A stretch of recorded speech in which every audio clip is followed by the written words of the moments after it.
¿Por qué ningún país latinoamericano tiene la bomba atómica? Mientras en otras regiones del mundo las armas nucleares son símbolo de poder, soberanía y disuasión, América Latina guarda un silencio extraño. No se trata solo de ausencia, se trata de un vacío. Un misterio. ¿Es acaso una decisión moral colectiva o una imposición no dicha? ¿Fueron nuestras naciones demasiado pacíficas o demasiado vigiladas? La bomba atómica cambió la historia del mundo en 1945, pero en este lado del hemisferio, parecería que el tiempo se detuvo. Ningún país latinoamericano figura en el club nuclear. ¿Pero de verdad nadie lo intentó? ¿Por qué ciertos archivos fueron clasificados por décadas? ¿Quiénes decidieron que nuestra región debía quedar fuera del mapa atómico? Muchos dirán que América Latina eligió la paz. Otros, que simplemente no pudo. Pero hay documentos, tratados y nombres que nunca se mencionan. ¿Qué se esconde detrás de esta decisión continental? ¿Y si hubo intereses ocultos, amenazas veladas o pactos silenciosos? Este video no busca confirmar teorías, sino abrir preguntas que durante años han sido ignoradas. ¿Realmente somos libres de elegir nuestro destino nuclear? ¿O solo creemos serlo? Comenta lo que piensas. ¿Crees que América Latina debería tener su propia bomba atómica? ¿O fue mejor así?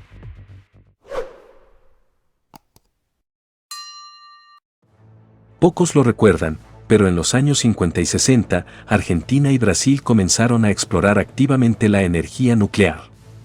En aquel entonces, todo parecía girar en torno a la paz, pero los indicios eran inquietantes.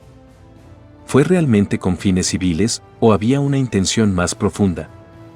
Argentina desarrolló reactores, centros de investigación y tecnología propia en tiempo récord. Brasil, por su parte, descubrió yacimientos de uranio y construyó instalaciones subterráneas que aún hoy despiertan sospechas. ¿Quiénes estaban detrás de estos programas? ¿Cómo lograron avanzar sin levantar alarmas globales al principio? ¿Y por qué ciertas decisiones se tomaban a puerta cerrada? Ambos países contaban con científicos altamente capacitados, muchos de ellos formados en Europa. ¿Trajeron consigo ideas o misiones? ¿Hubo apoyo externo o alguna potencia incentivó estos avances en secreto? ¿Y si hubo una carrera nuclear latinoamericana de la que nadie habla? Pero justo cuando el desarrollo estaba en su punto más avanzado, algo cambió. Los programas se ralentizaron. Algunos científicos fueron desplazados. Otros simplemente desaparecieron de los medios. ¿Quién detuvo el avance nuclear de Argentina y Brasil? ¿Fue una decisión interna o una advertencia externa disfrazada de diplomacia? Nada de esto fue debatido públicamente. Y sin embargo, la historia estaba siendo escrita en laboratorios bajo vigilancia. En 1967, en pleno contexto de Guerra Fría, 21 países de América Latina firmaron el Tratado de Tlatelolco, comprometiéndose a no desarrollar, probar ni poseer armas nucleares. La narrativa oficial, una decisión ejemplar de paz regional. Pero, ¿fue realmente una elección libre? El tratado nació en México, impulsado por figuras diplomáticas respetadas. Sin embargo, los cables diplomáticos de la época revelan algo inquietante: reuniones secretas con emisarios de Estados Unidos, presiones de la ONU e incluso advertencias económicas disfrazadas de recomendaciones. ¿Por qué un continente entero accedió, casi sin resistencia, a renunciar para siempre al poder atómico? ¿Acaso ya se habían detectado intenciones militares en países como Argentina y Brasil, y el tratado fue la vía para detenerlos legalmente? ¿Quién lo redactó realmente? ¿Por qué se firmó con tanta urgencia? Y aún más extraño, mientras tanto, las potencias nucleares seguían haciendo pruebas. Francia detonaba bombas en el Pacífico Sur. China desarrollaba su arsenal. Estados Unidos y la URSS sumaban cabezas nucleares cada año. ¿Fue el Tratado de Tlatelolco un acto de independencia o un símbolo de subordinación disfrazado de idealismo? ¿Por qué las naciones que ya tenían la bomba nunca firmaron algo similar? ¿Y por qué hoy se habla tan poco de ese acuerdo que selló el destino nuclear de todo un continente? No todo se resolvía con tratados y discursos públicos. En los años posteriores a la firma del Tratado de Tlatelolco, comenzaron a surgir señales de algo mucho más turbio, una red de vigilancia y manipulación diplomática orquestada desde las sombras. Argentina, Brasil, incluso México y Chile, todos fueron visitados por delegaciones extranjeras que, oficialmente, venían a fortalecer relaciones nucleares pacíficas. Pero según documentos desclasificados, muchas de esas visitas incluían reuniones a puerta cerrada con jefes militares, servicios de inteligencia y presidentes. ¿Qué se discutía realmente en esas salas?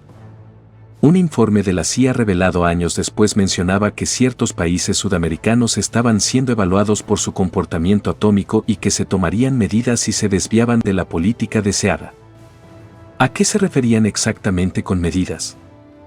Varios diplomáticos latinoamericanos denunciaron presiones, chantajes comerciales y condicionamiento de ayudas económicas. Si aceptaban supervisión internacional, recibían inversiones. Si no, eran aislados o difamados. ¿Fue acaso una forma de colonización tecnológica? ¿Qué papel jugaron las embajadas extranjeras en frenar cualquier intento de avance nuclear independiente? Y lo más perturbador, ¿cuántos líderes políticos se dieron sin que la población lo supiera, con tal de evitar consecuencias impredecibles? ¿Qué se negoció en secreto? ¿Qué se sacrificó en nombre de la cooperación?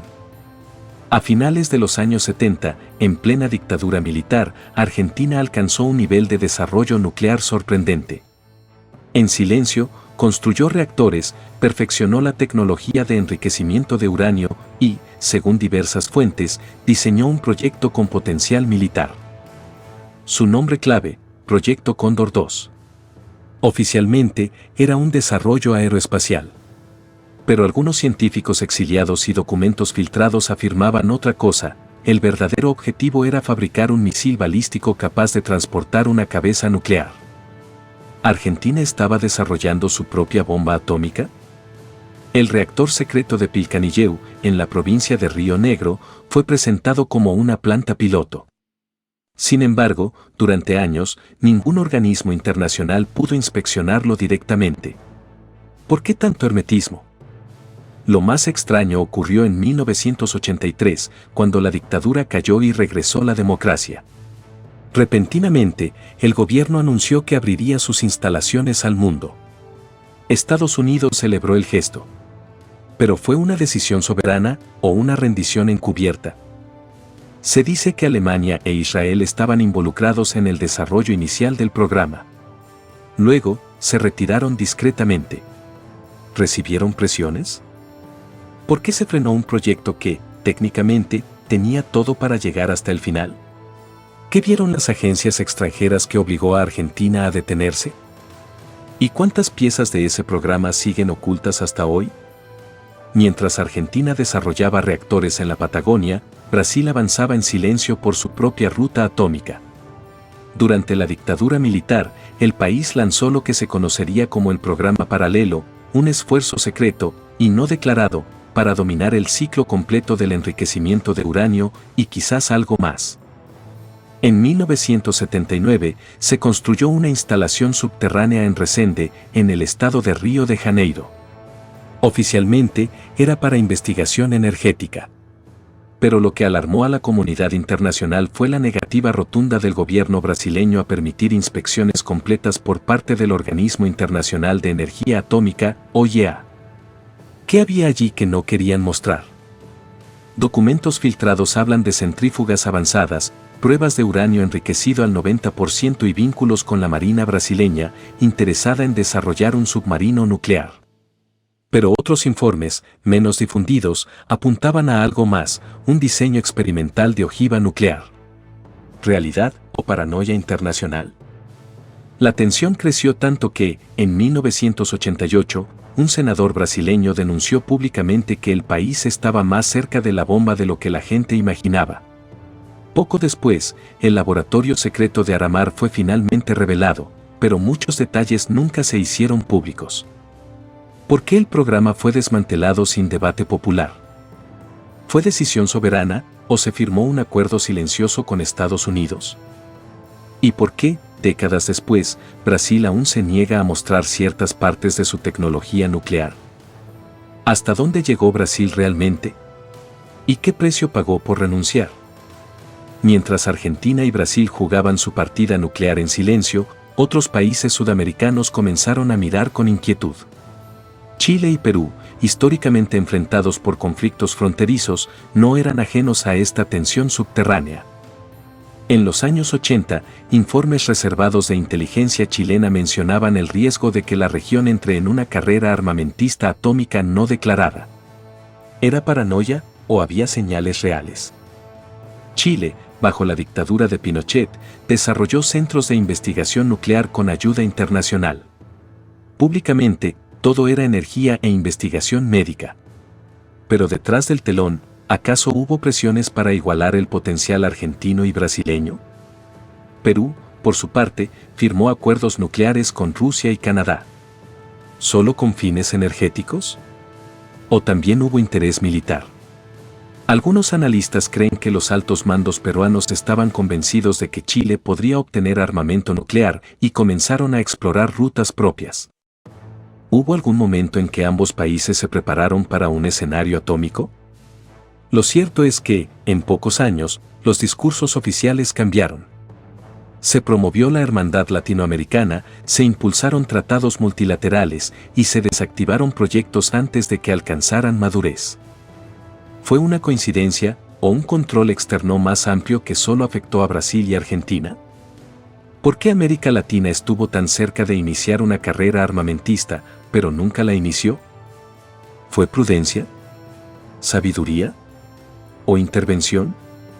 Nada en la historia nuclear latinoamericana puede entenderse sin observar la larga sombra de Estados Unidos. Desde los años 60, informes desclasificados revelan una verdad incómoda: la CIA monitoreó, infiltró y presionó a gobiernos, científicos y militares de América Latina para evitar el desarrollo de armas atómicas. No fue solo diplomacia. Fue una estrategia sistemática de control geopolítico. Archivos de inteligencia muestran que agentes estadounidenses mantuvieron bajo constante vigilancia los avances nucleares de Brasil y Argentina. En algunos casos, intervinieron directamente para frenar proyectos, sabotear adquisiciones de tecnología o reclutar informantes dentro de laboratorios clave. ¿Hasta dónde llegaron esas operaciones encubiertas? En 1982, un documento interno del Departamento de Estado advertía que una América Latina nuclear sería inestable y peligrosa para nuestros intereses estratégicos. La solución propuesta: asistencia técnica condicionada, tratados de no proliferación y presencia diplomática reforzada. ¿Fue este un esfuerzo por la paz o un acto de dominación disfrazado de cooperación? Incluso en México, país que lideró el Tratado de Tlatelolco, se reportaron presiones para restringir su autonomía tecnológica. ¿Por qué tanto interés en que ningún país al sur del río Bravo acceda al poder atómico real? ¿Qué papel jugaron las universidades estadounidenses, las fundaciones internacionales y las agencias de cooperación en esta red de vigilancia? Y lo más inquietante, ¿se sigue haciendo hoy, bajo nuevas formas? En la superficie, la ciencia nuclear en América Latina parecía avanzar con normalidad: congresos, universidades, acuerdos bilaterales.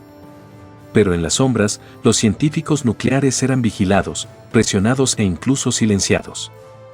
Brasil, Argentina, México, Chile, todos tienen historias de investigadores que desaparecieron de la escena pública tras expresar dudas, denunciar irregularidades o negarse a colaborar con ciertas agendas. Algunos fueron acusados de traición. Otros simplemente renunciaron y se exiliaron. Unos pocos murieron en circunstancias que nunca fueron investigadas a fondo. ¿Coincidencias? Documentos filtrados por periodistas en los años 90 revelaron que varias embajadas extranjeras, incluyendo la de Estados Unidos, Reino Unido e Israel, mantenían listas de científicos sensibles, cuyas investigaciones debían ser observadas de cerca. ¿Por qué? En 1984, un ingeniero argentino con acceso a material clasificado fue hallado muerto en un supuesto accidente doméstico. Días antes, había denunciado presiones para abandonar el país. El caso fue archivado en silencio. Nunca se reveló lo que investigaba.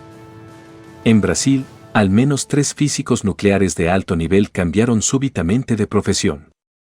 Uno se refugió en una orden religiosa. Otro emigró sin dejar rastro. ¿Qué sabían?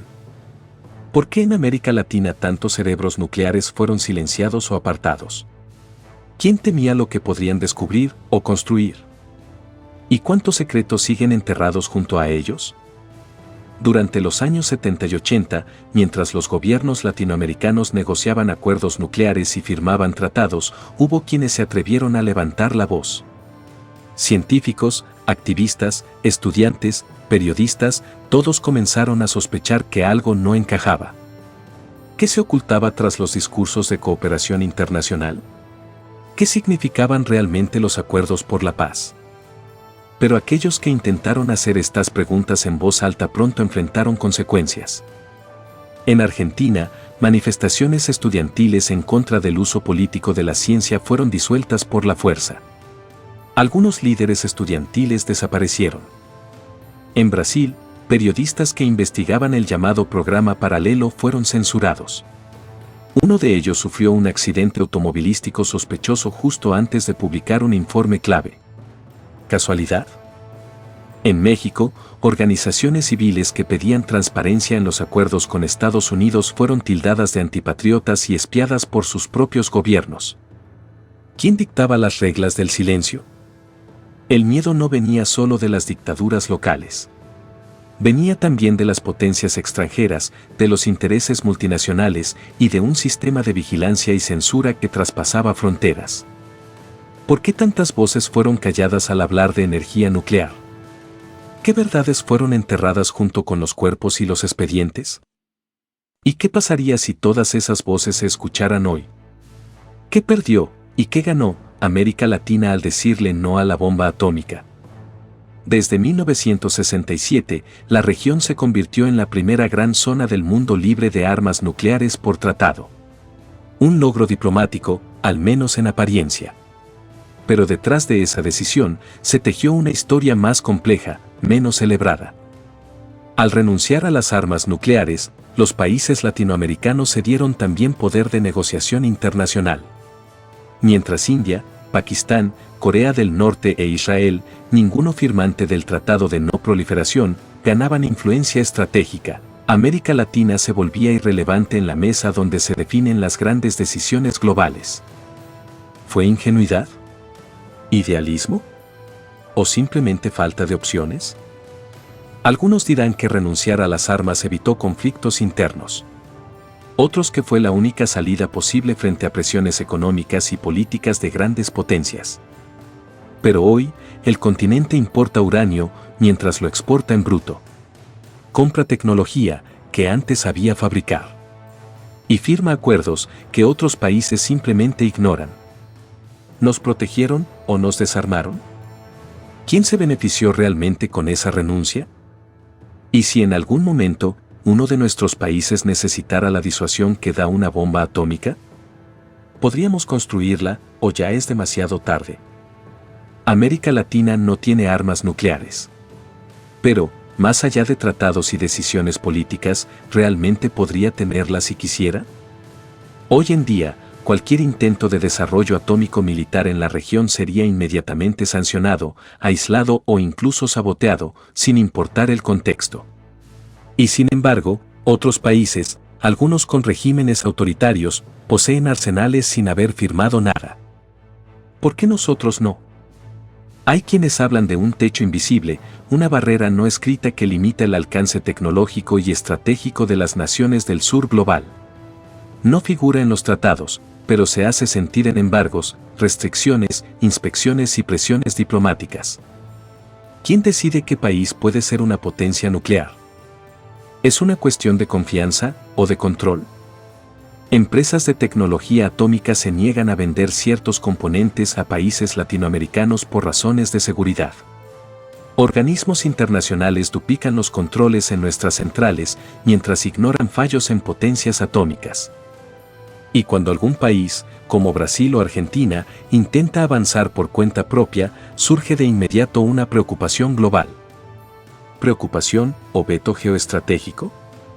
¿Somos realmente libres para decidir nuestro destino tecnológico? ¿O seguimos atados a un orden mundial donde el sur solo puede obedecer? México fue el país que promovió el Tratado de Tlatelolco, convirtiéndose en un símbolo de diplomacia nuclear. Posee centrales nucleares, reactores de investigación y acceso a uranio, y cuenta con científicos altamente capacitados.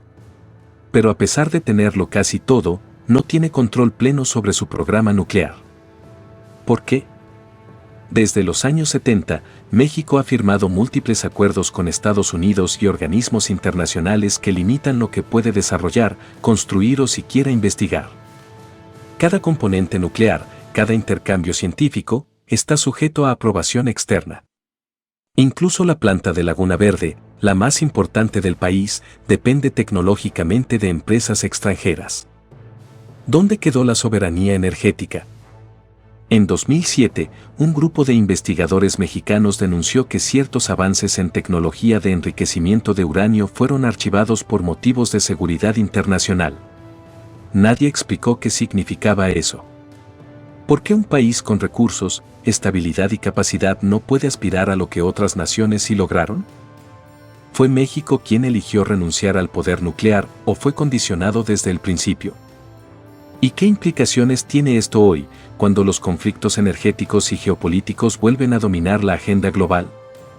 ¿Puede un país desarrollar su potencial si cada paso está vigilado?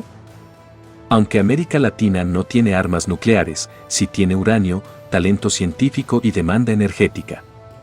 Lo que no tiene, curiosamente, es soberanía completa sobre el uso de esa capacidad. La mayoría de los países de la región dependen de proveedores extranjeros para acceder a tecnología nuclear avanzada, mantenimiento de reactores, formación de personal e incluso partes básicas para sus plantas. ¿Y qué ocurre si alguno decide tomar otro camino?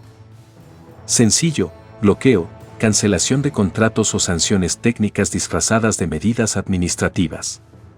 Así funciona el chantaje energético moderno. Cuando Brasil intentó desarrollar centrifugadoras propias, recibió advertencias de Estados Unidos y Europa. Argentina, al negociar un reactor con Irán, fue inmediatamente presionada para cancelar el acuerdo. México, por su parte, no puede modificar su planta nuclear sin la autorización de los fabricantes extranjeros. ¿Es esta una cooperación o una forma de control? Mientras tanto, las empresas que venden esta tecnología son, en su mayoría, de países que sí poseen armas nucleares. Ellos pueden decidir a quién entregan qué y a quién no. ¿Por qué se nos permite operar reactores, pero no producir tecnología crítica? ¿Quién decide qué tan lejos puede llegar América Latina? ¿Y qué pasaría si un país decidiera romper ese esquema de dependencia? ¿Sería libre o castigado? Imagina que mañana, un país latinoamericano anuncia que ha desarrollado en secreto una bomba atómica. No como amenaza, sino como afirmación de soberanía. ¿Qué pasaría? ¿Celebración? ¿Temor? ¿Invasión? La historia sugiere una respuesta: sería detenido inmediatamente. El mundo toleró armas nucleares en manos de Corea del Norte, Pakistán, India e Israel. Pero en América Latina, incluso insinuar ese camino provoca condenas, sanciones y amenazas. ¿Por qué? Durante más de 60 años, la región ha estado atrapada entre el idealismo pacifista y la vigilancia estratégica. Se le impidió acceder a cierto tipo de poder, pero también se le enseñó a no desearlo. A cambio, la promesa fue estabilidad, comercio, paz. Pero, ¿y si todo fue una ilusión? ¿Y si el precio de la paz fue la renuncia a la autonomía? ¿Y si detrás de la diplomacia hubo miedo, control y manipulación? La pregunta final no es si América Latina debería tener una bomba atómica. La verdadera pregunta es: ¿por qué nunca se le permitió siquiera intentarlo? ¿Qué nos dice eso sobre el mundo en el que vivimos? ¿Y estamos dispuestos a seguir obedeciendo reglas que nadie más cumple? Entonces, después de 15 capítulos llenos de secretos, tratados, amenazas, silencios y decisiones impuestas, la pregunta sigue flotando en el aire. ¿Fue una elección o una prohibición disfrazada? América Latina, un continente con recursos, talento, historia científica y conflictos estratégicos, renunció, o fue obligado a renunciar, a uno de los símbolos más poderosos del mundo moderno, la bomba atómica. Nos dijeron que era por la paz. Nos dijeron que era lo correcto. Pero ¿quién decidió eso realmente? Y más importante aún, ¿qué perdimos por no hacernos esta pregunta antes? Ahora te toca a ti. ¿Qué opinas de esta historia? ¿Crees que América Latina debería tener soberanía plena sobre su poder nuclear, incluso militar? ¿O fue mejor así? Déjalo en los comentarios. Queremos abrir un debate que nunca se ha tenido en voz alta. ¿Estás de acuerdo, en contra, confundido o sorprendido? Lo que digas importa. Este canal no está aquí para darte respuestas cerradas. Está aquí para hacer las preguntas que muchos prefieren evitar. Y si esta historia te removió algo por dentro, suscríbete. Porque lo que viene también te va a hacer pensar. Nos vemos en el próximo misterio. Y recuerda, a veces, el poder no está en lo que se tiene, sino en lo que te hacen creer que no puedes tener.